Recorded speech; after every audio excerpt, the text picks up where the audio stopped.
when you get the two kids, was it Maya and Rolf in Chapter 8? Mist. Oh, Mist. It's Yep. Mist and Rolf. Up until that point, they're always Ike's telling them to, just get back, hide in the shelter or castle, wherever they are at the moment. And reluctantly they go. But eventually it gets to a point where they're like, no, we want to fight. And then Ike keeps refusing. It's like, no, this is too dangerous. You really shouldn't be fighting on the front lines and whatnot. But eventually they get to him, and then Ike's just like, all right, just stick close to us. On Chapter 8 for me, both of these two kids died. And then I sent a Discord message, and I was like telling Dawn and Steve, I was like, kids died on Chapter 8 for me. Life isn't always sugar and rainbow. Should have listened to Ike the first time. Damn!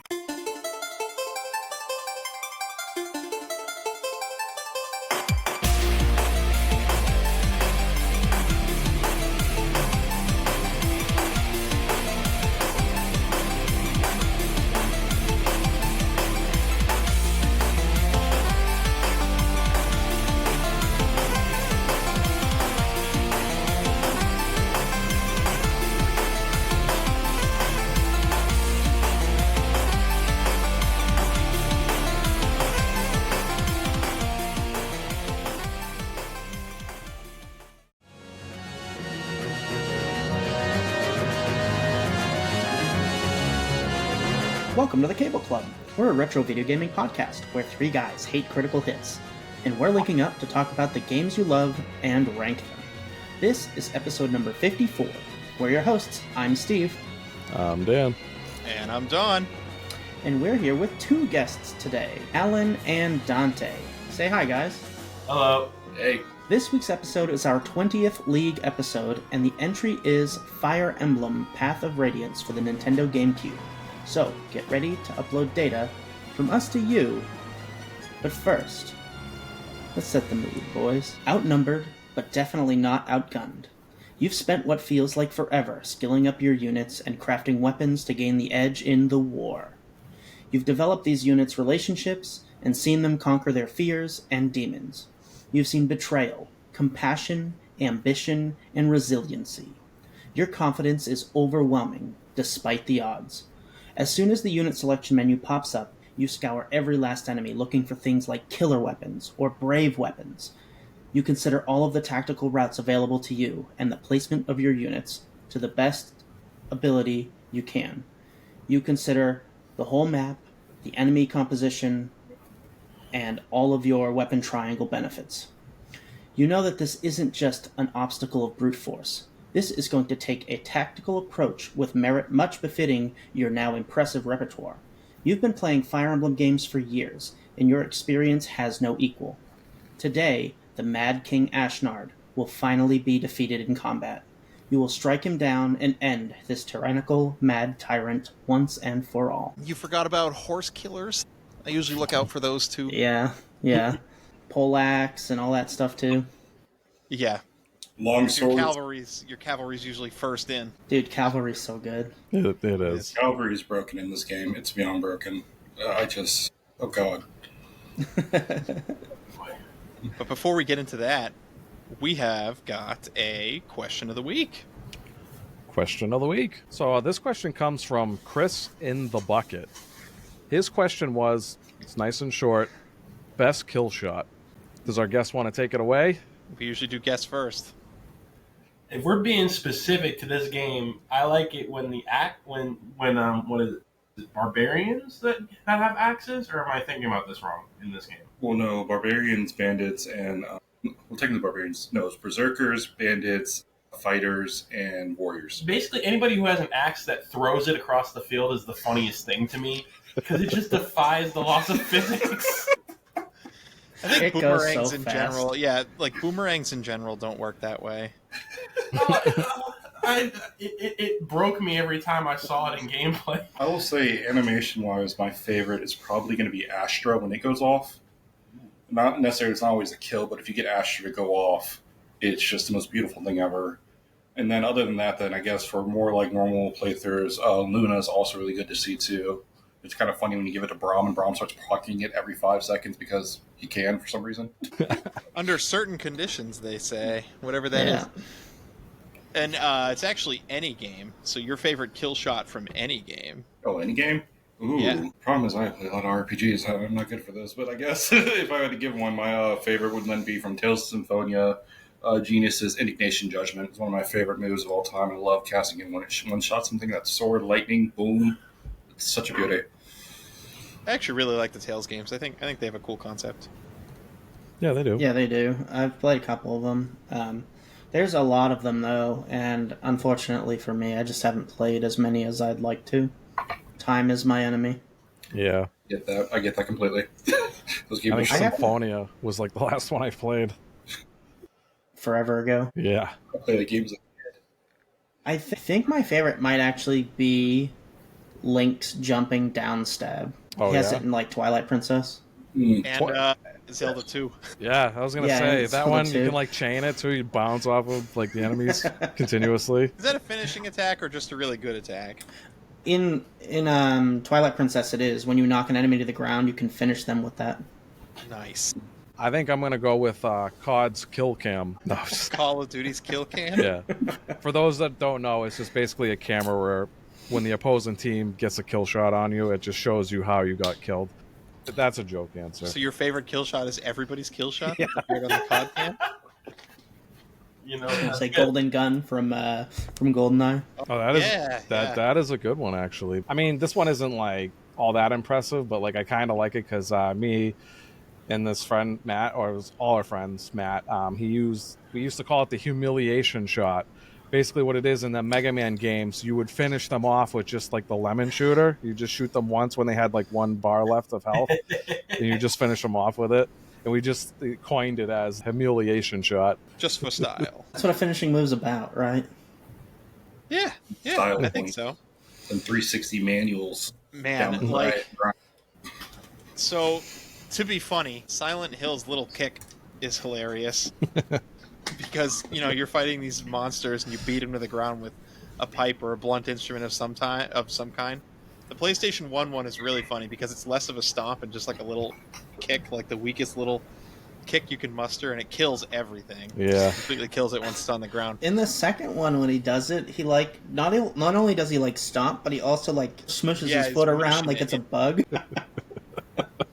Step on me, daddy. But in all seriousness, though, you guys have all played the Arkham games, right?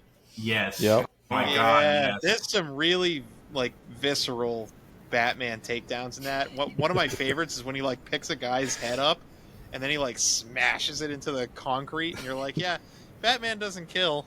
You know, you'll never eat solid food again, and hopefully you don't have an aneurysm because he definitely killed you. Look, Batman doesn't kill, but brain damage is perfectly fine for him, you know? As Yeah. long as they're alive at the end of the day. As long as they're breathing, everything's on the table. To be Exactly. fair, they are criminals. They're probably already a little brain damaged. I mean, sometimes people get in a fight and it knocks somebody backwards and they like hit their head against the table and it kills them, and then, you know, that's kind of common. You got to imagine someone that's roughing people up as bad as Batman is on the regular has got to have a body count, right? Like, and he's just doing Especially anything. Arkham Batman. He's not playing around in Arkham. He don't play no game. He like throws people in the walls and stuff. Like beats their head in. Like comes down and Explosive kicks them gel, in you the butt, know. explosive batterings. What's that? You have a pacemaker? I guess that concussive force from the explosive gel just killed you. But story reasons, he doesn't kill. He comes back to the Bat Cave, and Alfred's like about to give him a rundown of all of the activity that happened, and he goes to say the kill counter, and Batman's like, "Not now, Alfred, not now." You make sure they're still alive by the end of it. That's what I'm Minor trying detail. He died. He had an aneurysm. How is that my fault? His body gave up. It's not my fault. It's not my fault. He was weak. to. That's terrible. All right, so those are our answers. How about yours? Who do we have for guest answers, Dan? We got anything All good right. over there? So I'm going to go with Chris the Bucket's answer first. He says Worms Armageddon with the Holy Hand Grenade. That is a good one. In Worms, everything can be a finisher if it knocks them off into the water. Yeah, it could be. But that one is just so satisfying, especially when you hear the hallelujah. I'm partial to the Dragon Uppercut, which is like a Shoryuken. Like the yeah. worm will, like, you know, jump into the air and then just launch him off the, you know, the block of floating cheese or whatever it is you're on, and dies in the puddle. Yeah. Oh god, I loved Worms as a kid. There Yeah, was I could there was go for some of kid who that. downloaded it on one of the school computers when I was in like 5th grade, and like there was just anytime we had any free time, I just would jump onto the computer and play it. That was my high school, but with Halo. Oh yeah, I remember those days too. All right, well it looks like Don has another answer here. Well, I mean, it's a question actually. He says, "Does this include finishing moves like MK fatalities?" Oh, I think definitely. That's actually a good. I'm surprised you even just say that one, Don. All right. Next question. What's your favorite Mortal Kombat fatality ever? Oh god, there's so many of them. I Well, love the ones that you can remember, because I don't think any of you really know any of the MK ones. I Yeah. do, but I don't at the same time. It's been a minute since I played the game, and then I got rid of it. So The only one that's coming to mind, honestly, is actually one of the newer ones from the MK1, a Reptiles one, where he like basically devours you and spits you back out. Oh god. That one I thought was interesting. I remember when I was a kid, I had seen Liu Kang, and I think it was Mortal Kombat 2. His top half like turns into a dragon or whatever, and he bites the guy in half. Yeah, I In remember the old that. arcade. Oh yeah. That's he also cool. he also has one where like he summons an arcade and it like slams down on the enemy too. That one's funny. They got really weird with those, the babalities too. Yeah, they really did. Turn your enemy into a baby. This one's kind of funny. This was like from a later installment, MK9. It was like the reboot. It's called T-Rex, and Jax has this. Oh dear. And basically, what he does is he takes your arms and shoves it into your whole torso, so you got like small arms, and then he would grab your jaw and your, the upper part of your teeth, and he would rip it open, so like your mouth is as wide as a T-Rex, and then he would put a cigar in your tongue and like put it out. And it was called T-Rex. That is beautiful. That is beautiful. Highly creative. Well, they run out of ideas, I imagine. No, they really don't. So in MK1, Liu Kang drags you to space and summons a black hole, and you get like sucked into it. Like all your like particles get sucked, get like completely sucked into the black hole. There's one in the new game that I like. Is one of Baraka's where he like, I can't remember how he does it, but he cuts you in half and like cooks you over a fire and feeds you to his tribe. Oh, it'd be so cool if it was called Toasty. Toasty! Toasty has to make a comeback. Yeah. So this is actually a good time to say, if you're listening and you want to enter our league, we have a few spots left. Bring us worms. Did you hear us all just reminisce about worms? It sounds like you have a pretty good chance of winning if you bring us worms. But Maybe. bring whatever game you want. Also, if you are watching here on YouTube, or you can check us out on any of the listening platforms of your choice. We have our whole backlog over there. We're on year 2 now. We've covered quite a few games at this point. So if you like hearing us, there's plenty of it, for better or for worse. And you can send us an email at thecableclubpodcast@gmail.com, or if you're so inclined, join our Discord. You can hang out with us 24/7 if you like us that much. I know my phone's always going off, and I'm always responding because I'm sick with it.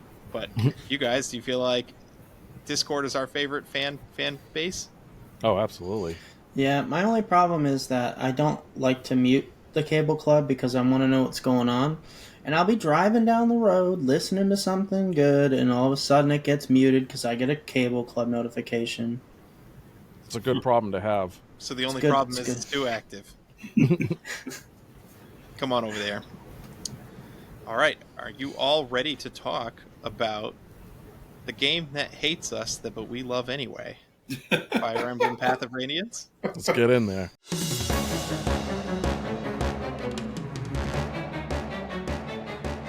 All right, so this is the part of the show we're going to talk about and lobby for Fire Emblem Path of Radiance in the League. And I'm going to turn it over to our guests, because as is Cable Club tradition, they're going to tell us what the heck this game is if you've never played Fire Emblem Path of Radiance.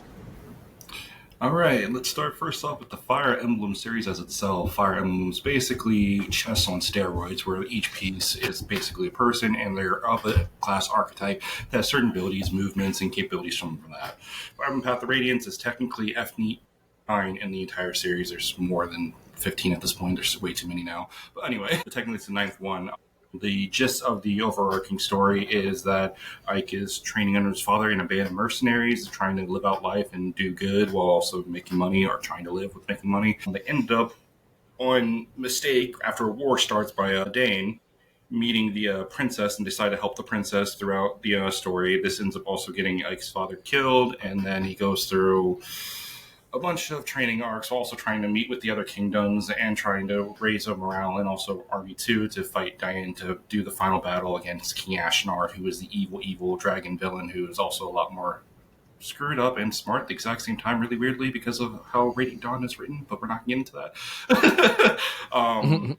Overall, the game is relatively easy. It's actually considered one of the easiest ones out of the entire series. Funny enough, Radiant Dawn is considered one of the hardest ones out of the entire series, excluding Awakening's super lunatic mode, whatever. But overall, Fire Emblem is a nice game with a well-developed story that focuses on the idea of racism, discrimination, and war, and the consequences of it. Yeah.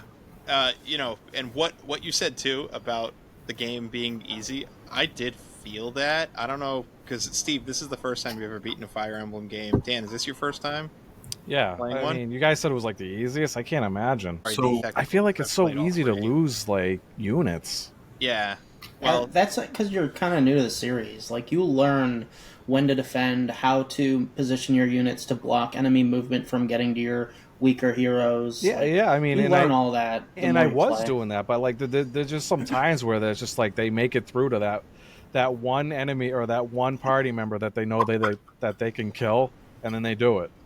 the Grail mercenaries, though, your like main cast of heroes that you start with, relative to other games, I don't know if Alan and Dante feel this way, but I feel like they're cracked compared to the rest of Fire Emblem. They are cracked in comparison, but to the older games, not newer games. Because the newer games, a lot of the characters you started with are already good and broken, pretty much, or you can make them broken because of the way the Yeah, work. that's kind of how I felt in this game. Like, Ike was swinging around steel swords for double hits, at like level 6, which I think is unheard of. That was But, another thing I was going to mention too. We're kind of getting ahead of ourselves a little bit. Oh, But yeah. I was like, When- wow, we're playing when it this comes kind of to game. difficulty- Sorry. And when it comes to Yeah, difficulty, I ended up dropping a couple of them starting characters, but I kept Boyd, and I dropped Oscar, I dropped Titania, I dropped Riss. Really, Titania was crazy for me. Like I didn't beat the game, but holy moly, is she strong in the beginning. Typical pre-promote Timmy Yeah. beginner over here. Well, Oh, so she's like a level 7 paladin on my save when I finished, and she had like 12 strength. And I was like, not gonna cut it. mm-mm. Get out of here. So, So if you're kind of gathering from this conversation, if I can steal it for a minute to talk about gameplay, you have a lot of allies. Not Suikoden 2 a lot, but you do have a lot of playable allies in these games. That is because, and I like to say these games hate you, because permadeath, like instant permadeath, is was, I should say, a staple of the series for way too long. You would build a character up, and if something happened to that character, they were just gone. So playing these games is usually restarting when that happens, if somebody high profile dies. And it's just tough because you're trying to manage 13 to 15 characters sometimes against an army of like 45. Yeah. And sometimes just something crazy happens, and there's probability involved too. Guys, talk about the missing. missing Yeah, is so- RNG getting screwed is just beautiful in this game because you'll have the highest hit rates, like at 95, and I've had this happen to me, and you'll miss both hits back to back, and then they'll crit hit you and kill you instantly. Yep. That- That's that- when you throw the controller or whatever you're playing on the Switch across the room. Or my favorite is when you're trying to go for the bonus XP and you have to keep an NPC alive, and the enemy just decides, now we're just going to crit and do 5 consecutive crits on one enemy and kill him immediately. you ain't getting no bonus EXP. Get out of here with that. Or my favorite moment of watching him play this game, when he tried to defeat a certain boss with a certain character, and the one character that he didn't expect to crit with like a 0.3 chance of critting. That happened to me. It was like that barbarian level. The first time you're employed by the by what's her name? The little girl that runs the Benioff Nation, whatever she is. Valencia. You're talking about Princess Valencia? No, the one that runs the largest nation, the one Sonic, right? With purple hair? Yeah. Sonic. So the first time you're employed by her to go like capture this cargo, you just fight a band of scrubs, basically. Like you roll them over, and like the leader has just a killer axe and he doesn't move, so you can range him down. But I was like, oh man, let me go kill him with my sword guy, because axes are bad against swords, and like his accuracy was like 21%. His crit rate was like 40, and sure enough, he crit me, which is like, there goes an hour worth of gameplay. That's Fire Emblem. Yeah. Yeah. I'm sorry, but that's totally on you. Yeah, You went through. too Listen, greedy. I don't It want. is not. Don't you dare. Listen, you spent an hour on this mission, and you did everything right, and you're at the end of it, and your greed is what got that unit killed. You He's know, like, I'm going all in. you know as well as I do, and back me up on this, everyone else, that you have to baby units if you want them to grow into strong ones. I mean, No. Yes, but that is no. But the problem that is is not the correct unit to baby in that situation. well, that, and also if they have a crit chance above 5, you don't do it. You fight away or make sure you kill them before they have a chance of hitting, because they will 9 times out of 10 crit you for no apparent reason. Yeah. You know who those units are good to baby against? Archers, because they can't fight back. Listen, dude, I've never in my life hit a 20%er. Never. It's basically a 0. So in this game, for anybody that doesn't know that's listening, an archer or any character that uses a bow can only hit 2 units or 2 squares away, unless it's a long bow or something like that. Then they can hit 3 away, but they can never hit the spaces that are directly touching them in the cardinal directions. So if you want to baby units in that, you surround an archer with 4 guys and you just have your weak guy beat on the archer until he dies. Listen, we have to talk about this, okay? Because there were so many people in the Discord sticking up for archers in Fire Emblem when other tactical games are a thing. I have played a lot of Fire Emblem. I've played Fire Emblem on harder modes too, and I'm telling you right now, archers are dookie. They are so bad. They're good in certain games. This one's just not one of them, but they're good in certain ones of the Fire Emblem. Yeah. The Fire Emblem Fates one, where he's like the Lord Archer and he can hit next to him, and he has unlimited ammo of his broken bow. Yeah, that one. He's really good. Yeah. Also, Otherwise, Allcrest from Fire Emblem Engage is also another good one. My Astrid was an animal. She was absurd. Yeah. She was like almost as good as my Ike. So I just promoted another cavalry unit, and they got the option to wield bows, and I was like, oh, he has like 20 attack. Okay, bye Astrid, I guess you're done here. And then I just crafted a broken iron bow to start, and come on. He also has lances. Yeah, but he also, it's just starting out with a bow skill as a promoted paladin. It's like a D. It's like awful. But Astrid comes with like an A in bow, and she has incredible speed. She was double attacking enemies for 25, like everybody. Yeah. She was absurd for me. They're good for chip damage and then taking down flying units, especially in the flying all the units. ravens like come after you. Like there's Or some uses axes. for them. I was about to say, or an axe throw. Look, a well-timed axe throw can take out anything in this game. Well-timed axe to the face of that crow takes care of the business. So this game has something called a weapon triangle for people listening that don't know. And it's basically like a rock, paper, scissors mechanic, but it isn't like 100%. So swords beat axes, axes beat lances, and lances beat swords. Until swords level up.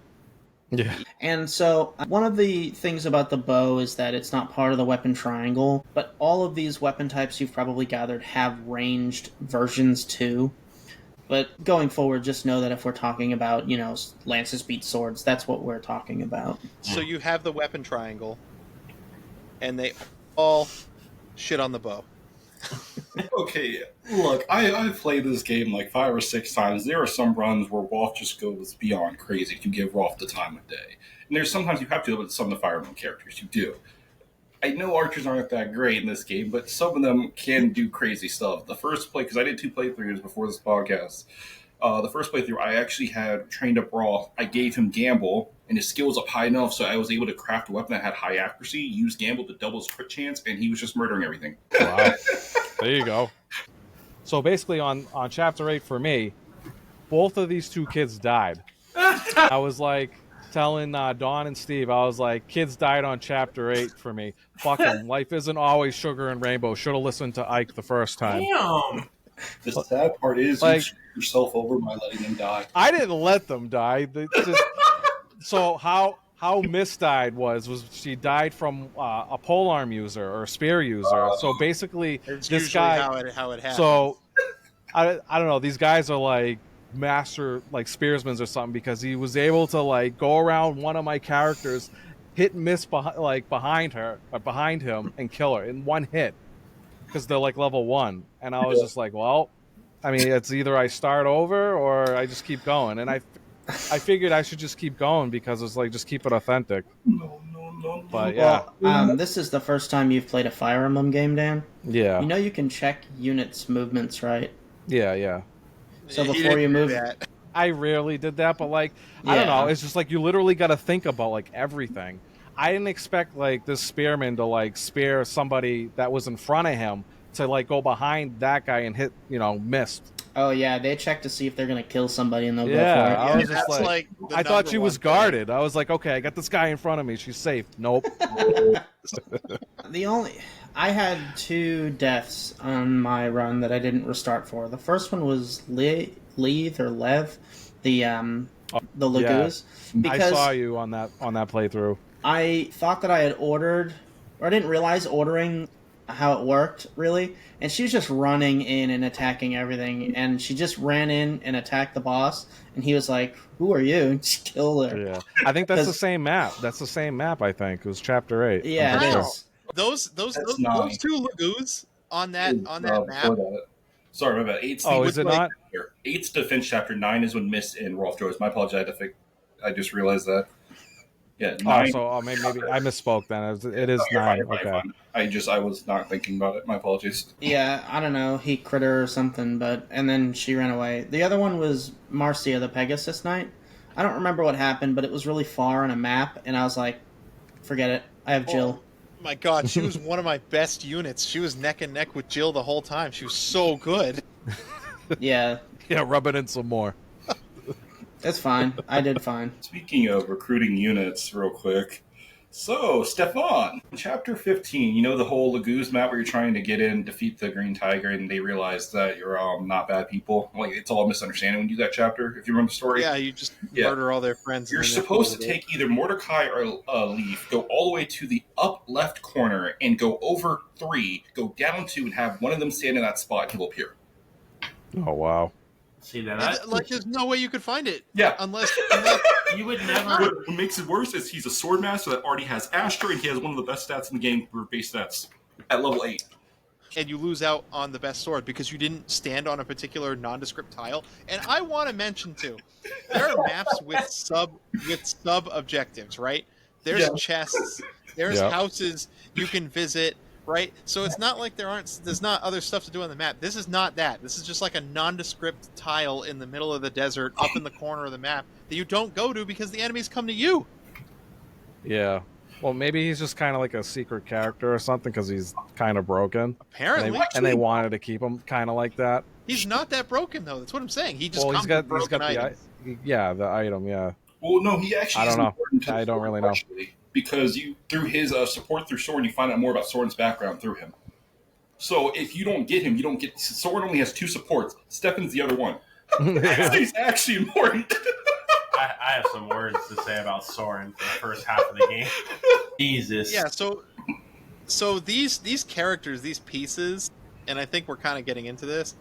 This is kind of like the meat and potatoes of the game. I think that later installments in the series get a little ridiculous with it, but like every character has their own kind of compelling backgrounds and storylines that are kind of revealed through these conversations that they have with other characters and Ike in this game. Do you guys want to talk about that a little bit?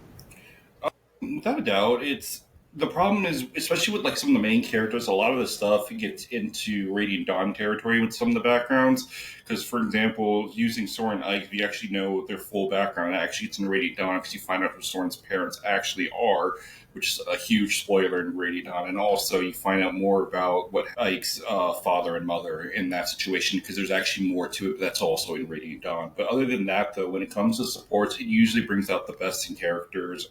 I like talking about their actual inner insecurities or problems they face on the daily. The best one to me support wise is usually Jill. Because Jill's character growth, especially with having an A support with Miss, you kind of understand the fact that she was taught such a bad idea as a kid and went up believing that and then realized that it was wrong and starts to basically hate her father for it, which Miss basically stops her from doing that, being like, hey, your father probably had his reasons. You're still who you are, and it's like emotional things like that where they bring good character growth into the supports like that. And there's a lot of interaction with the characters that are actually really unique. I also like Ross and Marcia's support, where basically they talk about how hard Rolf is working to try even to keep up with helping out in the army. He talks about taking his first life and how that felt. And so there's a lot of actually really good elements to supports. And then also there's the bonuses. If you want to make Ike an avoid tank, you give him Soren A support and Oscar B support, and he gets basically 100 avoid.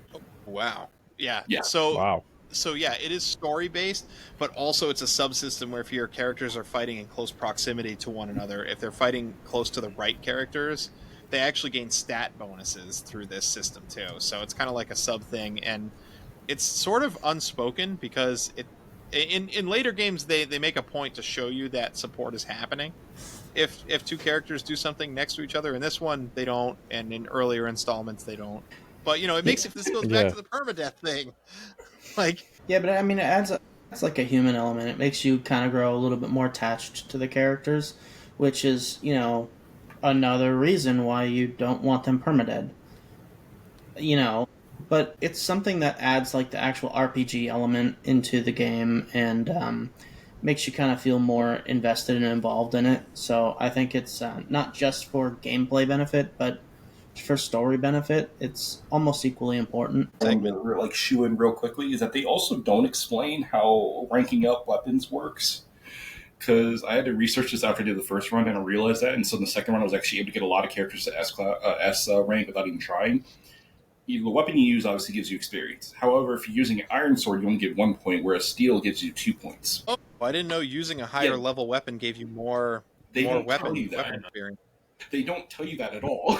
They don't even imply it. Yeah, they don't even seem to give you a progress bar in this one, whereas previous entries on the GBA do have weapon progress bars to show you like how far you've come with that weapon. I basically stopped using iron once I got steel. It just depends. I still had some iron kicking around, and if I was trying to bring up a new character, iron was better for them because they didn't get double attacked as often. Yeah, because it's a lighter. So like, there's pros and cons to the weapons too. So I mean, the systems in this game are actually kind of deep. Do you guys want to talk about the pros and cons of the weapons a little bit? I can. Technically, out of the main three, the axe, sword, and the lance, most people quote the axes as one of the best just because it has the heaviest might in a sense, or not necessarily. It does have a heavy weight, but it has the heaviest might or biggest might, so it usually does the most damage out of the other two. But lances and swords are usually more balanced out of the two in comparison, which I think swords being axes lighter, are the worst. They miss the most. Yeah, I was gonna say they're the most inaccurate. They're inaccurate, but they're also very strong. So if you like bump up your skill, it's very useful in that regard. And so that's why people like using axes because they're a very strong weapon. Same reason why lightning is considered one of the best magic in the game. Well, there's also a second reason for that too, but the same reason why that it has the more might and user axe and does the more damage completely. Look, normal axe is bad, but the one that you can throw at people is better. I'm just saying. There's like 3 you can throw. There's a couple. It's still funny. There's hand axe, tomahawk, and there's one other short axe. I will say some of the throwable weapons have saved some of my characters from dying. Well, so like legit, because like I'd be in a situation where like I'd have like these yeah, I couldn't reach. Like I was like, oh, if I can't kill this enemy, he's gonna kill this guy. What about And rescue? Come on, Dan. well, the thing is, it's like I couldn't get close enough, but like I could get just barely close enough to where I could throw my weapon at him and kill him. And I think it was Tintania had like a throwing axe weapon, and I was actually able to save one of my units that way, which is So- kind of cool that you can do stuff like that.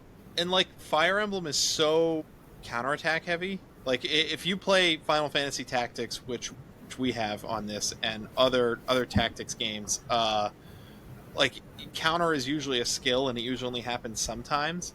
In Fire Emblem, at bare minimum, you are guaranteed if someone attacks you to counterattack. So what this turns into is like, oh, if I have a unit that's so big and bad, and I move them up front, and enemies have no one else to attack, they'll just break themselves on this one person that you put up front. Like, Yeah. I like to use the heavy armor guys, and I use the javelins, Dan, because if there's like archers and people that throw like weapons in that mix, I know I'm guaranteed the counterattack, and he has so much armor that he doesn't take damage. So I'm just softening up a whole group of enemies just by shoving that one tank in there. I have a story to tell about counterattacks, but it's not about this Fire Emblem game, it's about a different one. But it all applies. I was in a map where it's all tight corridors, and I had a character that was too powerful, and I had him up front and at a choke point, and I swear, literally, like 10 enemies came in to attack him, and he would kill every single one of them on an enemy turn, but because they were all hitting him for 5 damage... Eventually, they killed him only because he was counterattacking and killing everything, which opened up a spot for a new enemy to move in and attack. Hold door! Hold door! That sounds like my Titania. Yes. Yeah. Like, that's what I did with her. I was like, I just threw her into a mob of like enemies, and she would just mop everybody up. You can Why- tell that it's Dan's why is- first game. Why is she so broken in the beginning of the game? So Fire Emblem always gives you one of these characters. She's a pre-promote, first of all, which means that she's already a second-tier unit when you get her. So there's other ones in this game too, and pre-promotes are the Fire Emblem gatekeeping way of like saying that unit is for beginners and inferior, and don't use them. It's like your sure. get out of jail free card. You know, if you're in a tough situation, you really need a unit in the beginning of the game to help bail you out of it. Easily. Well, they expect you to use her. Yeah. Well, the thing is, like, so they have generally lower, statistic gain. Their average gain is lower than a lot of the units you get that are under-promoted. And so one of the problems that new players of the Fire Emblem series have with using the pre-promotes is they'll use them to kill all of these enemies, but they end up acting like XP sponges. So all of your units are going to be under-leveled, and you're going to find it very difficult when you hit like mid to late game if you keep soaking up all the experience on your pre-promote. Yeah. So That makes sense. that is known as the Jagan archetype, is what it's called, because technically Mars' first one was Jagan. The weird thing about that, though, is Titania doesn't fit that archetype. While she is a pre-promote, she actually has decent gross, which is why people are actually able, like because I've seen in speedruns, they'll take her to pretty much mid to late game to use her, and then they'll drop her off at the very end and not use her that. Speed running for Actually, sure. yeah. Well, it's speedrunning, but even then, still, her gross are actually decent enough where you could potentially use her if you didn't get RNG screwed from time to time. Which you would need like perfect rolls for a lot of it to like get her strength up, because her strength's usually a little bit low. But she's one of the few random characters that are pre-promote that doesn't actually fit the Jagan archetype, which go for her. So is she good or bad or average? Like throughout the It whole game? depends on the stat growths you get. Yeah. She can be good enough to use the whole game, but I ended up phasing her out because I had so many powerful characters. Yeah. Yeah. And the point is, if you took another Cavalier type character and you brought them all the way from whatever level you get them, like Oscar, I think you get him in like level 3 or something. If you brought him all the way to 21, where he promoted into a Paladin, he would be significantly stronger than your level 1 Titania. I want to talk about the Lagoos for a second, because I have a similar beef with them. I'm curious. So the Lagoos characters, I think this is the first game where they ever appear, except for Dragon ones. Yes. They're humanoid characters that turn into animals. They're different tribes. They're different people. I think Alan mentioned at the top of the show, this game deals with like racism themes. Yeah. This is our racism target here, the Lagoos. Yes. Some nations are fine with them. Some nations have a weird past with them. Some nations outright hate them still. And then there's but some they people are like people Soren who don't know when to shut up. Well, I think he's racist, but Oh no, he regardless. definitely is. But he says the wrong thing at the wrong time every damn time.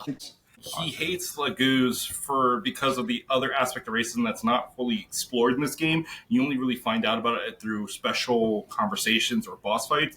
Because Soren is considered branded, which is when a Lagoos and a human have a baby. The baby that comes out is branded. They have traits of the Lagoos, but they can't transform. And so he was basically abandoned and hated by both sides of the species. And the only person who ever reached out to him was Ike. That's the reason why he hates Lagoos and Iron Passion and also hates other people too. And he only likes Ike. Like, that's a full-on thing. Like, I'm not saying it excuses what he does, but there's logic to the reasoning. Still gotta learn to shut up. So, yes. All I know is Ike and Soren forever. That's all I know. Oh, yeah, no, that's true. Heck, even in the Radiant Dawn ending, like, if you do everything properly and get the good ending, Soren straight up says he takes a small backpack and leaves with the one person he knows, and Ike mysteriously disappears, and so does Soren. They're just gone. Ike's got nothing to prove. He basically kills an entire army for breakfast, so... Every time. Never fails. Yep. So the Lagoos in this game, when you use them as units, they have like a Lagoos bar or something. Yeah. It's like a metric. And it refills a little bit every turn while they're in their human form. While they're in their human form, they are completely helpless. They just don't use swords for whatever reason. When their bar gets to max, they automatically transform. And then they're Lagoos for, 5 or 6 turns. And you can use them and they run around. They're really powerful, right? But then they'll revert, and if you find them in like a middle of a crowd of enemies, they're probably going to die. They're toast. On top of that, so that you can see there's a little bit of give and take. They have weaknesses, like they're weak to fire magic, and there's specific weapons that kill them, but they also gain EXP like a pre-promote, which is the reason that I just don't use them. So the reason... Because they don't promote. Yeah, well, they don't promote, but also it's because the Lagoos stat buff is pretty big when they do transform. And then on top of that, too, there's ways around that. You could use the Lagoos Stone to forcibly transform. Once you get a few of those, you do all the hidden stuff that Fire Emblem never tells you about. You can get extra ones. And then on top of that, there's also the Demi Band, too, that allows them to stay transformed. It does give them wish I could use debuffs, but it does help out. Yeah, the first time I got the Demi Band, I was like, all right, give it to Ran. Can't. Oh yeah. Sorry, there is one exception to the I don't use Lagoos rule. So eventually, I got a dragon and I gave it to him. There you go. Oh, so wait, did you get the red or white? White. So how did you like that Black Knight fight? I had Aether. It was fun. Take that. Yeah, I won first try. Both times I did on both runs, I lost the first try, not because I actually died, but because nothing would proc the first round. And then on hard mode, when I did it, the time I actually won, somehow Black Knight procced Luna 5 times in a row. The only reason I did not die is because it had Myths fully leveled up, and she was a Valkyrie, like level 15, so she was able to heal from a distance and just do what she needed to do. But it was like Luna. I'm like, why? You're like, I barely got 2 Aethers in one. Barely. Black Knight, so sweaty today. Something that we didn't talk about yet is you have the shop, the armory, and you have the ability to equip different kinds of abilities and award bonus EXP. That brings me to actually a good point to bring up. Bonus EXP. I don't know if you noticed, if there's like certain things you could do, submissions you could do to get more EXP per chapter. Usually I looked it up on every chapter. Yeah, they barely mention it in the story. Like in certain cases, like for example, chapter 22 solo, he'll say don't kill a priest, something like that, and you're not supposed to kill them. You get bonus points for that. But some of the chapters are just stupid, and I lose my mind. So 13 and 15 are a reason why I hate those chapters in Iron Passion, because they both have bonus XP requirements. 13 is... And 13's the one with Zehark, right? Or Zyhark? No, 13's with Astrid. Or is it 14? No, it's 14. I think actually it's Astrid. No, it's a 13. Man, you got I think 14's Astrid, but 13 is Iheart or whatever his name is. Iheart's before that. He's 11. So in chapter 13 with Astrid, you have to keep all the green units alive to get the full bonus experience, extra points, whatever. Oh, it's this one. And I remember this. The problem with this is the enemies get to your green people before you have a chance to get over there, and they will just straight up start critting repeatedly. I spent an hour and a half trying to keep them all alive. I'm just gonna. Which not an hour and a half, like half a day. My bad. Not an hour and a half. Yeah, on the boat, trying to keep them all alive. Look, I'm just gonna say how funny this was from my perspective because he was almost done with it. I went to the bathroom. All I heard was his scream at the top of his lungs. I actually did that. I actually first tried that. I was like, nobody died. Like. I ran through that boat. I shellacked those fools. The other one that got me too also was 15 though, because 15 they don't really tell you this, but you're not supposed to kill a single goose except for the boss. That actually makes a lot of sense because I went and killed everybody, and I was like, why are they still my friends? I just killed them. Listen, is the bonus EXP better than the EXP I'm gonna get from killing all of these schmucks? Actually, no, it is. The answer is no. No, you would have gotten it really 1,500 bonus XP for doing it.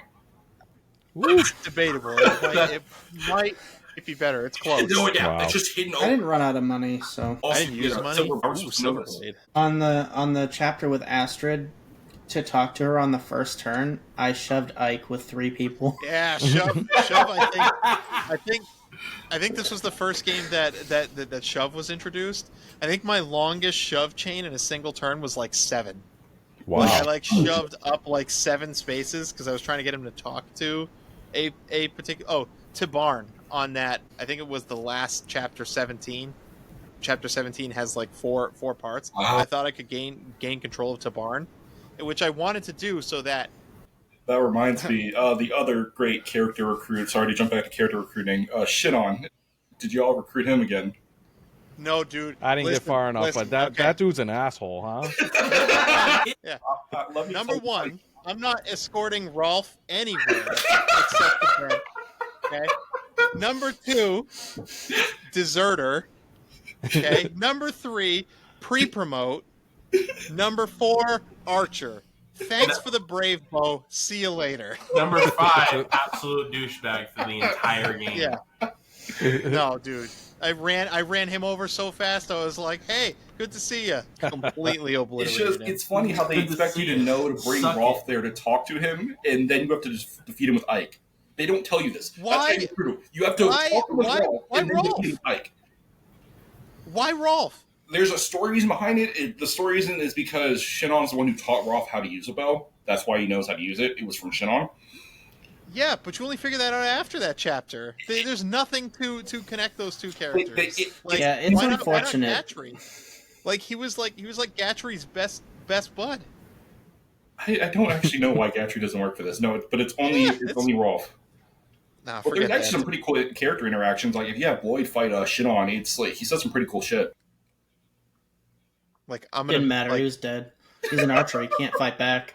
My boy was using bows too, and I'm pretty sure he would have killed Shinon with the bow. We don't need you anymore. Yeah. Oh, something that we didn't talk about units is any unit that is on the back of another animal, like a Pegasus Knight or a Wyvern Knight or a cavalry unit, they can move like half of their movement, do an action, and then move the other half of their movement, so they can get in and get out. Stick and move. Yeah, they can get in and kill somebody that's in your ranks, and then move up to the front of your ranks to block others. Yeah. Because I noticed that with some of my units where I could like move after I attacked. Yeah, only the ones that are mounted. Yeah. Yeah, it's a skill called Canto, and it's like built into mounted units. It's, they can like rescue everybody too. Yeah. Other than other mounted units, and I think some weights on generals are too heavy, but maybe not. You try to fly in the general around on the Pegasus. I never had to save a general. They're way too tanky. Boy. Yeah, there was a lot of weird things that you just had to do for certain aspects that they just did not explain like at all. Another thing that they didn't explain was Astrid comes equipped with a certain item called like the Knight's Sword, Yes. What they didn't tell you about that is it also gives a 30% speed growth Yeah. in addition to their normal speed growth. So Yeah, no she kidding. was double attacking and gaining way more experience because it doubles your EXP Oh no, that's and the. your Listen, skill. That's Paragon. If It has if a you're item not called Knight's Ward that gives a Yeah. 30% speed growth on its own. Yeah. if you're not a general, double attacking is what it takes to sit at the table. Okay, like Yeah, for real. doesn't make you a good unit, but you had better at least be doing it if you're not a general. Otherwise, you're getting benched. Yeah, that's why I got rid of my Oscar because he stopped. Like he just didn't grow in that way. Yeah, mine had pretty good speed growth. He came into his own. He was pretty garbage for the first like I think 7 or 8 chapters. And I'm like, man, he's lucky he's cavalry, and he's my only one because he'd be so fired. He's so garbage. But then he started to get really good, and I was You like, know okay, what character was right, like? stay. Granted, I didn't get as far as you guys, but a character that was kind of garbage for me was I think her name was Maya. Yeah, no, I got. She hosed didn't on the seem first that good. 3 Like she levels. had that thing Yeah. where she always attacked first, but like she just did not hit hard She at hits all. like a pool noodle. I find Yeah. that Swordmaster Myrmidons are some of the hardest units to use. Yeah, Except Iheart, that guy. Yeah, I used him. Iheart That is guy amazing. hits like a truck, dude. It's between, if you're choosing a Swordmaster to use, it's literally between usually him or Stefan. Or if you want to raise up Mia, she does become good later if you raise her up and get some good strength rolls. But she's usually prone to max out, I think, her speed and skill. And so that leaves her into critting like crazy. And so she's like more of a crit build, in a sense. Yeah, see, this is what I mean about replayability. So if you beat the game once and you like it and you want to play it again, there's stuff there for you. You can just literally use the units that you did not use during your playthrough, like Mia. Like I could see myself on a subsequent playthrough trying some of these other characters that I didn't try. Like you get so many Lagoos. Lagoos only. Yeah. Like I think a Lagoos only run for like as soon as you can do it would be a lot of fun. Touch Lagoos like at all. But I barely used Ralph, and that was about it. And I used Mordecai like once or twice, only for like certain missions. yeah. But normally, But you could. the other characters just outclass them hardcore in this game because of being able to promote, get those abilities and things that they get access to, especially paladins, because paladins can get access to Soul, which is just stupidly good. It's great. Lagoos only hard mode. Yeah. Good luck with that. I'm surprised that you lost Leth on that first mission, Steve, because I was pretty convinced that those two would completely tear apart the. Well, no. the So entire here's the field. difference: is I ordered for them to stay, and Mordecai did, but Leith was too far away to get my order, so she ran in alone. Oh, okay. I was gonna say because those two together, I'm pretty sure would destroy the entire enemy. Yeah, if I they stopped both them 'cause were. I wanted my EXP. So Yeah. Yeah, no, if they both were together, then maybe. But she was by herself, and I didn't want to send Ike in to stop her because I was like, I don't want to lose on the mission. I remember you playing that. She was literally at the doorstep of like 6 other units. It's like, what are you doing? And I think she was in her human form too, which made it even worse. They get I handicapped don't so remember. hard when they detransform. They get handicapped so hard.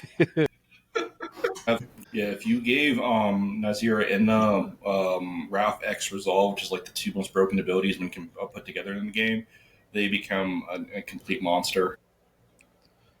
as it Resolve. sounds like everybody would. Yeah. Well, they technically do. Anyone does when they get Ralph X Resolve, but just the dragon stats plus that are just crazy. Because Resolve boosts, I think it's like attack, defense, speed, and like I think it's skill when they're below half health, and then Wrath when it's below half health also like doubles or triples the crit ratio, and so they're just murdering everything. The only problem is getting them below half health. That's the only problem. It's not as hard as you think on the last level. Before that, yes. The last level, not that hard. So this is a long game. I didn't finish it, and I played for 19 hours, and I just finished like chapter 20. So it is a very slow go at long game. We have gushed on about it for a while, so I'm going to ask you guys a question that I ask every guest that comes on here, which how do you think it's going to do in the league? It depends. Well, it might get some hype since it's coming back onto the Nintendo online emulator, Gamecube emulator that they have. So I think it will get some hype and lookability from that because people really have been coveting that game. And on top of that, right now, like in eBay and some of the other places, it runs for like $200 to $300 for like the original version. Yes, that it game does. is hard as hell to Crazy. get. It is stupidly expensive. Yeah, so I think it will do decently well. All right.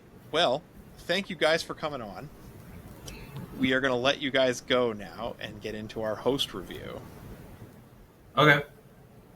Peace. Thanks for coming on, guys, and talking about Fire Emblem with us. Absolutely. Pleasure to Thank have you you. for having us. No problem, fellas. We had fun. Us too. Thanks for the good pick. All right. Later, guys. Bye. Later, guys. Later.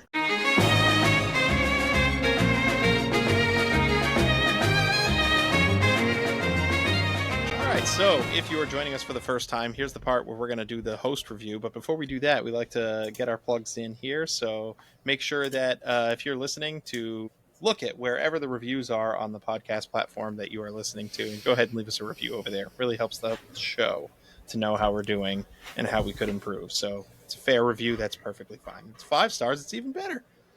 So I don't know how these algorithm doohickeys work, but I know they like it when people like and review our stuff. So just trying to get the word out about this show. So Fire, guys, I think so when we played Tactics, Final Fantasy Tactics, I was like, oh, this is kind of cool. It's intimate. Your characters are really developed. There's a lot of like, I can see the Final Fantasy in the Final Fantasy Tactics title, and the battles aren't as big.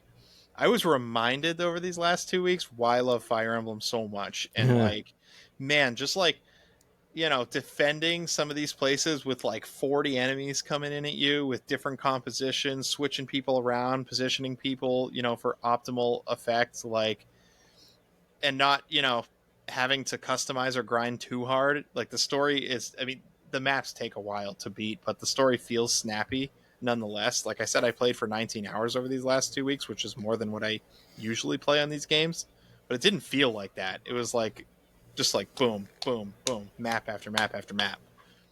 I don't know. I really had a good time. Yeah, I did too. I didn't, like I said, I didn't get as far as you guys did. Maybe it's because it's an old, like a newer game, so like they had like more time to like just make the game better than like Tactics, or like in their mind better than Tactics. But like the story just, I feel like, flowed a little better, or like I just kind of like you start off as like a mercenary. And then your father gets killed, and then you end up, commanding a whole army and stuff like that. And yeah, I think it was just a lot easier to get into. But like that being said, it does come with its, problems, in my opinion. The first thing I'm gonna say, this is not necessarily a problem, but I think I prefer like the smaller parties, because there's like so much that can go wrong if you're just like new to the series. If you have like 40 enemies coming at you, like that's 40 chances of somebody can die if you're not careful. So you got that. But another thing is like the permadeath. Again, that kind of ties into like the 40 chances of something to go wrong, where it's like one of those 40 guys gets a kill on your guy. It's up to you if you want to keep going, or you essentially have to restart that map. Yeah, I've played a fair amount of Fire Emblem in my day, and I would say that the biggest turnoff is the insta-death, not ability to, like, raise up a fallen character. Yeah. And I understand why they do it, but, like, you spend all this time on this character, putting EXP into them, building their relationships, learning their backstories, babying them if they're a low level, and doing all this stuff, putting all your bonus EXP into them, just for them to get killed on a 50% chance or less. And I think that alone is just such a disrespect of your time. I'm so glad to hear that they've fixed that in the series, right? Yeah, you They've said done you something about that. understand. Yeah, like you said you understand why they do it. I don't. I don't understand why they ever did that. Like, I think because it's war and it's unforgiving, and you're supposed to put you in this position where you need to look at all possibilities before you make your decisions. It's supposed to feel like there's something at stake. I understand why they would do that. I don't like it, but Yeah. But it doesn't make a good game for exactly the reason that you said. Like, you put all this EXP, all this time, all this, effort into a character, and it dies. This goes back to like remember that episode when I asked, like, do RPGs benefit from being easier? Because it's a story. It's a long game. Like, I've tried to do, like, permadeath hard mode runs throughout my Fire Emblem history and just, like, let whatever happens. And, like, you just reach a point because you fight so many enemies. There's so many chances for something to go wrong. Eventually something does, right? And you take risks with your more powerful units, calculated risks, because you look at the enemies and what they can do. But then something bad happens, and it happens 2, 3, 4 times, and now you have no strong units, and you literally cannot beat the game. Well, yeah. Like you can't progress. So what are you supposed to do? You just start over. You're supposed to start the game over. That's not how RPGs work. Yeah, I was about to say that there's like a snowball factor to like when something goes wrong, because like you just said, like if one of your strong units goes down, it usually only goes downhill from there before you just get totally consumed.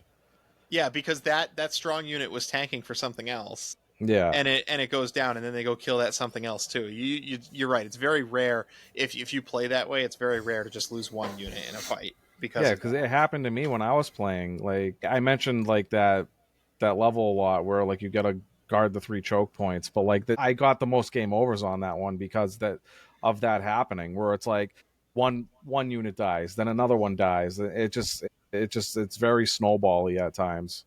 That's where it's like it's hard to like wanting to keep going when something dies, because it makes it like, well, how am I going to get past the next map or the next map after that if one of my strongest units is gone? It's just like you're like fighting an uphill battle sometimes. I'm not going to flog. Oh, sorry. Go ahead, Steve. Oh, that's okay. And the other thing about character deaths is this game does not give you any warning when there's reinforcements. So, like, if you leave a healer in the back, like you've been trained to do, and all of a sudden 3 cavalier enemies show up out of nowhere, and they just come and kill your healer. It's war. Game design-wise, it's just awful.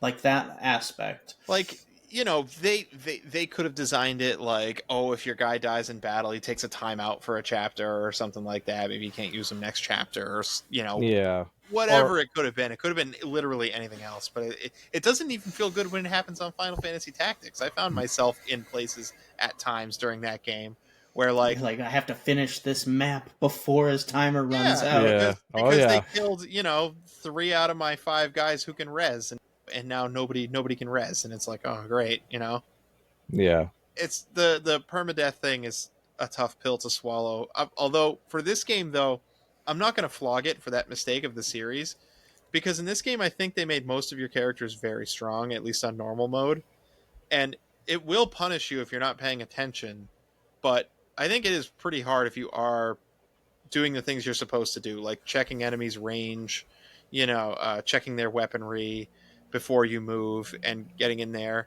I do think it is kind of hard to lose units in this game as opposed to some of the other games where you can get punished real hard. Fast. Your units are definitely stronger because a lot of the time it's usually like 15 versus 40, so it's like you're definitely stronger than them for the most part. So it's like if you're losing units, it's usually poor decisions on your part. Except when the Black Knight shows up out of a house that you didn't even know he was in. Yeah, but Chapter 11, we're looking at you. Okay, listen. You point to a game that doesn't have its moment where you're like, yeah, F that. I'm just saying that happened to me, and I was upset about it. Yeah, it did. But Y-Graph happened to you too. Yeah, Y-Graph almost not to me, but yeah, ended my whole run, dude. Like I thought that was it. Like I had to go look up a guide and cobble a strategy together. Oh yeah. Yeah, Tactics isn't innocent either. No, it has its own bullshit things. But and you get soft locked there, which is the hard part if you're not someone who makes multiple saves, which I don't. But yeah, it's like but I guess I'm okay with it in this game because they make your character strong enough, at least on normal mode. You don't feel like you're getting cheap deaths all the time, and I think it's okay to lose once in a while. Like, if it happens to you 3-4 times in a playthrough, I think that's okay. Yeah, you don't like most gamers like a challenge, so it's like losing a couple times here and there isn't that bad. And another thing, that this game comes with tons of quality of life, where it's like you can speed up the battle animations, you can even turn them off, like the when you're fighting, like it goes into like a cutscene and they actually exchange weapons. You can completely turn that off, so like you can make the battles way faster. If you want to, like, say, like, well, I got a game over like half an hour in, I can just turn all this stuff off, get caught up to where I was a lot faster, and then maybe I can turn them back on. Or you can do whatever you want. Yeah, it was nice to have those. Yeah, I would just the only other real negative that I had was some of the ambiguity. Like, I didn't know about triangle attack, or like, always know who to talk to this guy to recruit, or even if you can recruit an other character, or you don't know, if enemies are going to show up out of nowhere. There's a lot of stuff that like isn't explained, or you don't really know exactly what's going to happen, and it's hard to plan for things you don't know. Right. And this game's all about planning. So, like, I had a hard time dealing with some of those feelings, like when the Black Knight shows up out of nowhere and comes over and kills my Ike. I was like, what? So when enemy recruits come in, it's at the end of the enemy turn. So you at least have your turn to prepare for it. The Black Knight happened to me when I was holed up around that house trying to recruit that other character, and not kill the green guys. So he comes out, and although I still had my turn, there was no way I could move everyone out of his range. Yeah. So he ended up killing somebody. So yeah, that. And they don't show you where he is, because they show the cutscene with him before the fight, but they don't show you where it takes place. Even though the boss runs there, like the boss runs off screen and meets with the Black Knight, and you get the impression that it's in a house, but he tells the Black Knight basically to leave, and you assume he left, and it doesn't tell you which house it is. So you're like holed up around that house, and here he comes out the door, and you're like, oh no. Yeah, I mean, it's not like it's every map or anything like that, but the unforeseen, it's just like sometimes it's impossible to plan for, and when characters have permadeath, it just feels so cheap. But overall, I did very much enjoy my time. I think they have tons of mechanics in the game that are really good, like trading on the battlefield, rescuing. Even characters that have melee weapons have the ability to attack at range. The weapon triangle. There's so much to talk about here that we gushed on about with our guests. But we didn't even touch on magic. Like, not at all. We didn't even touch magic. Yeah, I just talked about how my Soren was high magic. But it's just, I think that it's really good. And one of the things that I wanted to say, in particular, comparative to Final Fantasy Tactics, is this game is a lot easier to pick up and just play. Whereas Tactics, you feel like you have to menu so much, and it's this big slog the first time you go through it. If you beat Tactics before coming back to it, it doesn't feel so bad. But this game, as a tactical RPG, is a nice, refreshing, just pick up and play kind of game. It feels way more fluid to play. Like, at least to me it did. Like you said, like, Tactics can get pretty technical. I mean, when we were all playing Battle Network back in the day on our GBAs, I remember watching someone play some Fire Emblem, and I knew from the very first moment that I laid eyes on it, I was like, that game, I want to play that game. That looks amazing. And I picked it up, and I've been in love ever since. The Sacred Stones was my first Fire Emblem game. I don't know, there's like a dopamine rush when you level up too, because you don't know what stats you're going to get, and it's all probability. Yeah. And like, I don't know, just something about that is just, it just like keeps it is, coming especially back. when you get like 5 stat ups and 1 level up. You're like, yes. You're like, tasty. Or sometimes it just levels up and you get nothing. There's like, 8 stats. Yeah, I remember I had multiple levels. I had 7 out of 8 level ups. Yeah, I think the most I've gotten was like 6 out of 8. So yeah, those are You're good. Like, ooh, this character's good. And this game has a lot of stuff that it expects you to do, like the Stefan thing, and doesn't tell you. Yeah, ambiguity. Tactics has it too, though. We play retro games on this show. Many of them had their thing. Oh yeah, that was like, there's a game in general that's really bad with it, and it's Ogre Battle for the SNES, where it's like you'll have to bring a certain unit here to recruit another unit. Like you actually have to have a certain class to go to like a certain like house. You think in this game it's bad? Ogre Battle for the SNES is like 10 times worse. So nobody talks about that game. I mean, I played this game mostly without a guide this week, but like I think back to like Suikoden II. In this regard, that game's a disaster. Even though it had a 2025 remake, like the cryptic just has no bounds with that game. Yeah, I mean, I don't have a lot of negatives to say about this, and a fair amount of positives to say. So it's just, I definitely enjoyed my time with it. It makes me want to play the sequel again, Radiant Dawn, but I don't know if I'm going to have time to do that anytime soon. Yeah. Yeah, me too. I actually was inspired to buy a case and a manual for the Radiant Dawn disc I already own because I was really stupid in college and threw all my cases and manuals out. I honestly think with a little bit of tweaking, like I could definitely get into the series, and I think I would like it a decent amount more than Tactics. Well, fortunately, it's a series that's going strong. It just had Fire Emblem Engage on the Switch. It's been around for a long time. It's still going. So I might have to like look into him because I'm definitely gonna beat this one because I'm having fun with it, and like I said, like if you just got rid of like permadeath and like minor things like that, this would be like a perfect like tactics game.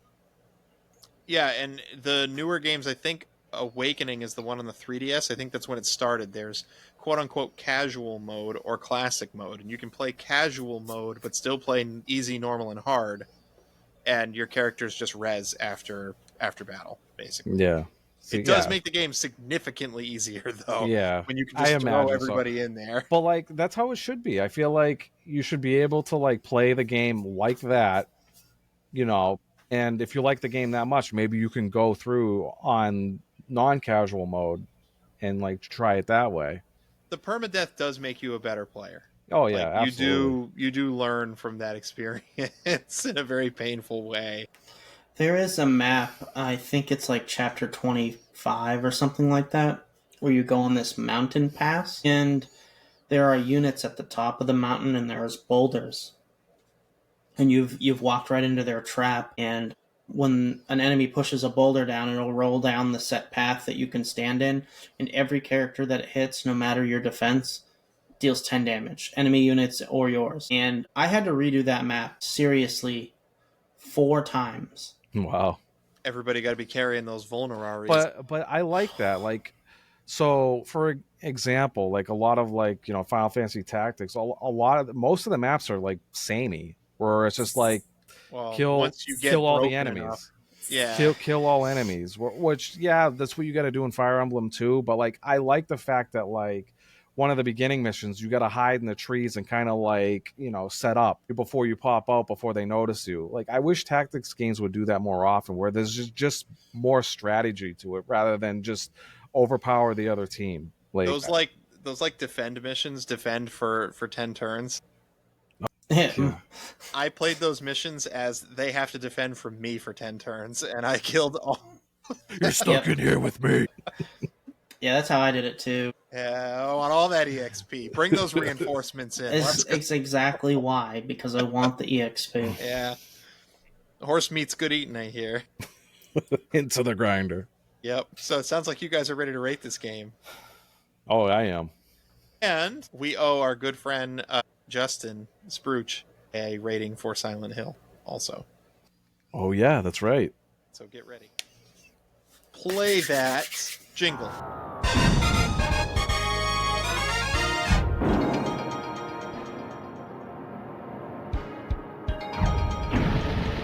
All right, so this is the part of the show where we enter the game into our patented Retro Game League. The Retro Game League is what's making us this year, the Cable Club, that is. So, I'll explain. I have up in front of me what looks like a tier list, but it's not really a tier list. They're actually categories. They're cups. So all year, we're going to play 25 games, and during that time, we're going to rate them. We're going to put them into cups. What we want are 5 cups with 5 games each, and then when we're done with all that, we are going to send out a survey to vote American Idol style, and everyone is going to pick is going to pick winners from each cup, and each winner will win one of our fabulous prizes. Dan, you want to tell them what they are playing for? So, In the Master Ball tier, which we'll have up pretty soon, is you get a nice big beautiful WWE belt. It looks gorgeous. With our logo on it and all kinds of Oh yeah, gaming all the symbols on all it. the bells and whistles. I'm jealous, actually. I want it for myself. But each subsequent tier, But unfortunately for him, Yeah, he his ain't game's got in no Pokeball. chance. yeah, I don't know. I'm kind of kicking myself. I should have picked Mega Man X, but like, I don't know. Like I said, I've said this a billion times already. I thought I was going with my. I thought I was doing the meta strats because you guys love Pokemon, so it didn't end up working out. But I don't know. It might go to Great Ball or Ultra Ball. I'll be happy with that.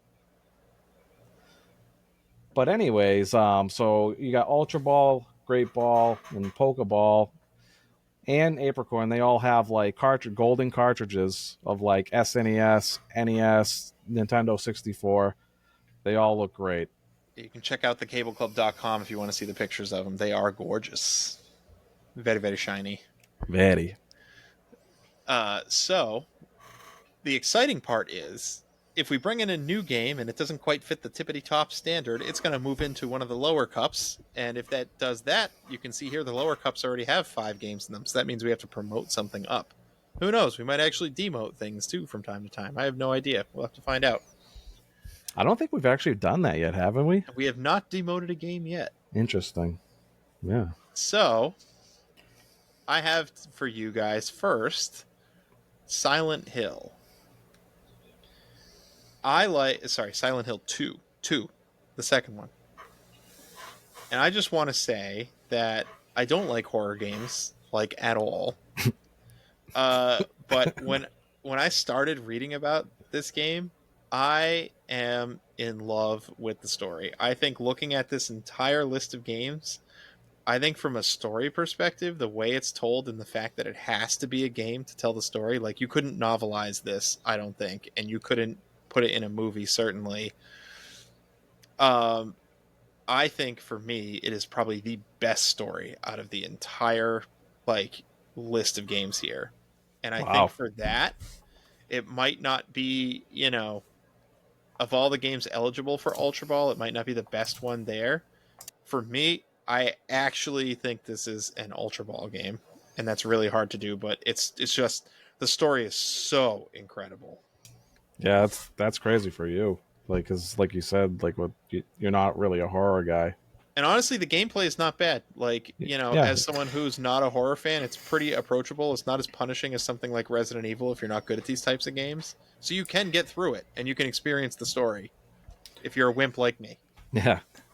Yeah, I think the story is definitely extremely compelling, but I am going to stand on this hill. I think that the gameplay... On this Silent Hill? Yeah, on this Silent Hill. I think that the gameplay kind of holds it back, and I don't know if it's necessarily from a like technology standpoint, because the first game I enjoyed the gameplay too, more so than what I played in Silent Hill 2. I wasn't really here to talk about it a whole lot, but I feel like it didn't evolve nearly enough as I had expected it to from the first game. Yeah, the first game, it really had a really good, like, definitive Dark World thing that would happen, and it really ramped up the tension. This game does it, too, just later. But, yeah, I felt that a little bit toward the beginning of the game. Yeah, sometimes it's even, like, hard to tell that you're actually in it, I felt like, too. And I don't know if we had Master Ball up here, if I'd be vying for that. But I do think it is really high up there, and I think I would legitimately tell anyone and everyone to play this game. If they haven't, so that's kind of where I am. But so then where do you put it, Steve? Personally, it's either right at the tippity top of Pokeball or in Great Ball. Okay, Dan, what you got? We'll kind of average it out. All right, so from my point of view, if you're if you're into horror games, this is an absolute must play. Like, for me, it's just like the story is amazing. Like I can't even like put it into words, where it's just like you're going into Silent Hill and like 3 or 4 other NPCs. They could all be separate entities, or they could all be from the main characters. Manifestations. Yeah, like you don't know. It's all up for your interpretation, really. And the combat is serviceable. Like, yeah, I feel like the melee weapons are a little too overpowered, because it's like then you start stocking up on like tons of ammo and stuff. So it in that regard, it makes it like not as like scary, because you never feel like you're in danger, because you have like an army worth of bullets pretty much.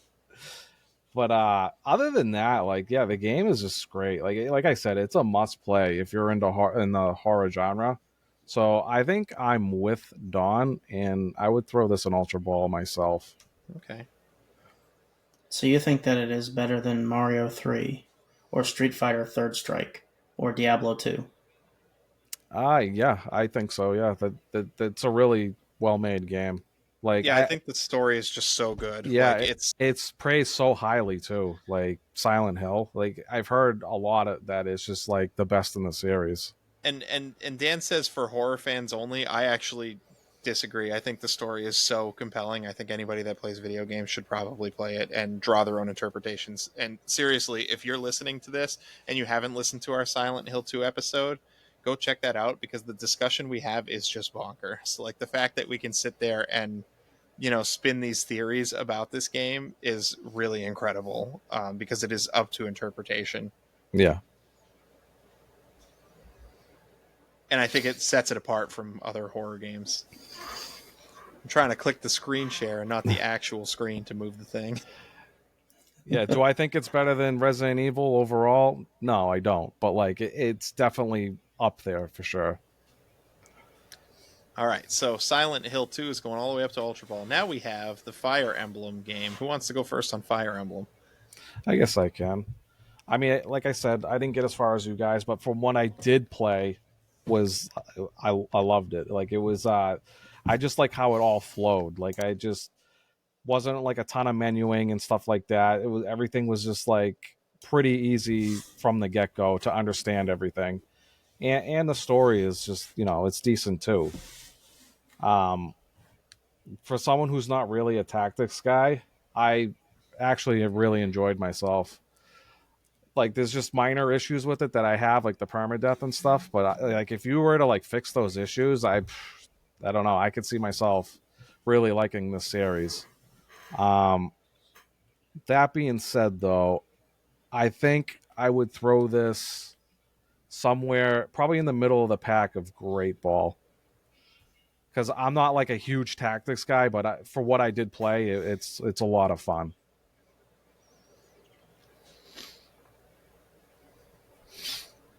All right, so Dan, you and I have both said this episode that we like it more than Tactics, perhaps, than Final Fantasy Tactics.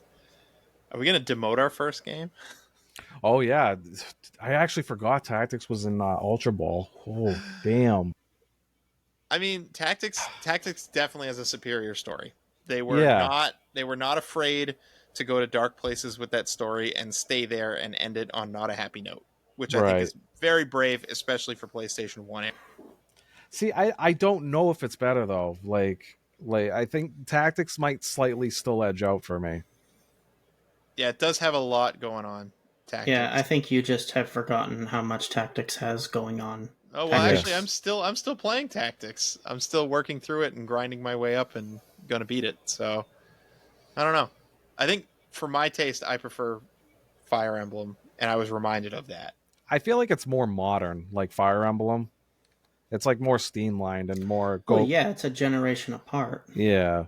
Well, there are other games that, like Tactics Ogre, that play a lot like Final Fantasy Tactics that are later in the series. But I think just the style of game, I love Fire Emblem, and like the way it's, just like the impact of the visuals to like the big battles and everything. And I don't know, and you don't have to think too hard. Yeah. Work that hard on menuing. What Steve said about menuing earlier really did resonate with me.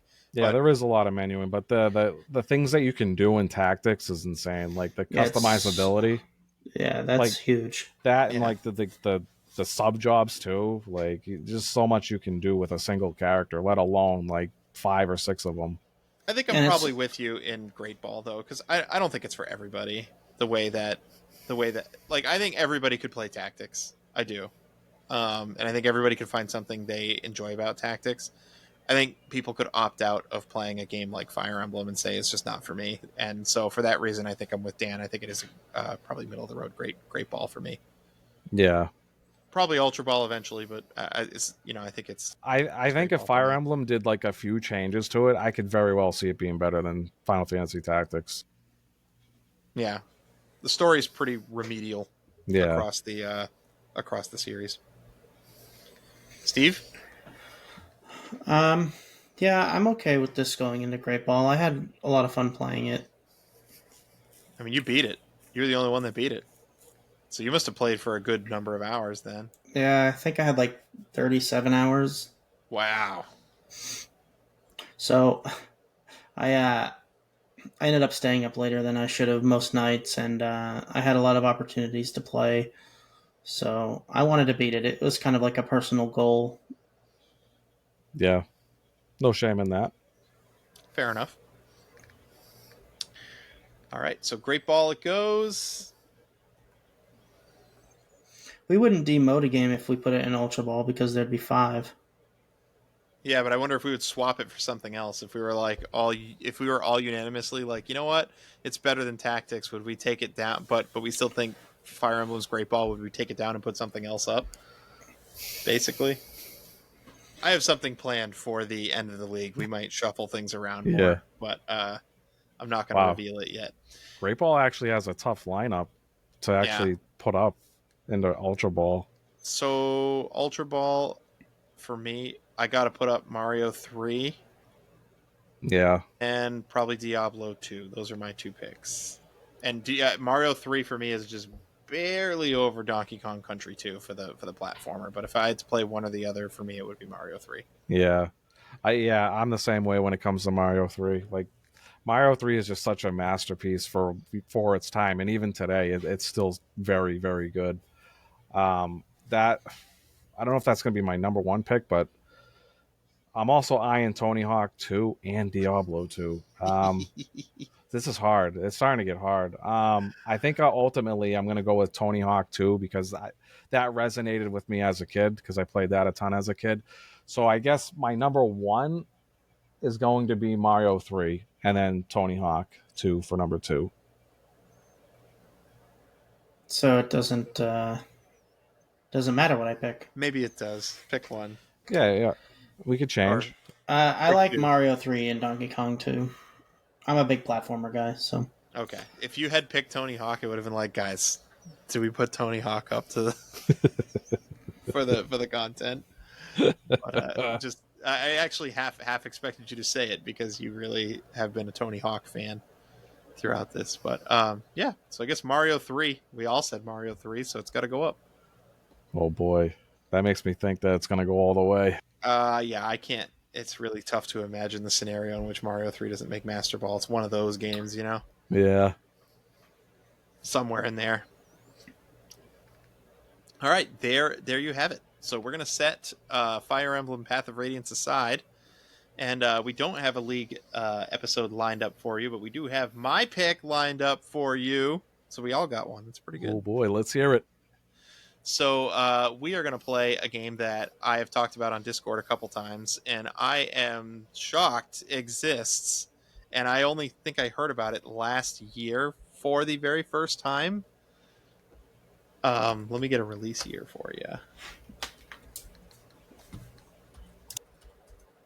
So it was released in 1991, which I believe is 1 year after the SNES came out. And it is for the Nintendo Entertainment System. It's one of those games, one of those late stage games where they knew what they were doing. Mm-hmm. This game is a side-scrolling platformer set in a dystopian futuristic world where you punch your way through an authoritarian regime. It is called Shatterhand for the Nintendo Entertainment System. And I know both you guys really well. You guys are going to love this game. I'm looking forward to it. I'm surprised that I've not heard of this game before. I've actually looked at gameplay when Dawn first mentioned it a while back. It does actually look really good. It is like it's an indie game that was made this year. It boggles the mind that it existed in 1991. It's incredible. One of those hidden gems, man. Yeah, I'm really excited for you guys to play it. I think it's excellent. So, looking forward to that. Catch us next time. Before we go, I do like to thank our audience for all of you that listen. Thank you so much. If you're a new listener, consider subscribing, and if you're a returning listener, consider leaving us a review. And if you know, I really like to thank our Discord in particular, because this really makes it fun for me hanging out with you guys from week to week. Our theme music is by Cubby. So if you like Cubby's music, if you like sort of like chiptune, dubsteppy kind of stuff, go head over to his Bandcamp, drop him some money. He's pretty awesome. And our podcast is edited by all of us three. So all the cute little graphic design you see in the awesome editing was done by one of us at some point. So yeah, pretty much self-made. What three talented fellas we are. So thanks for listening. I know this was a long one, but game over, fellas. Game over. Game over.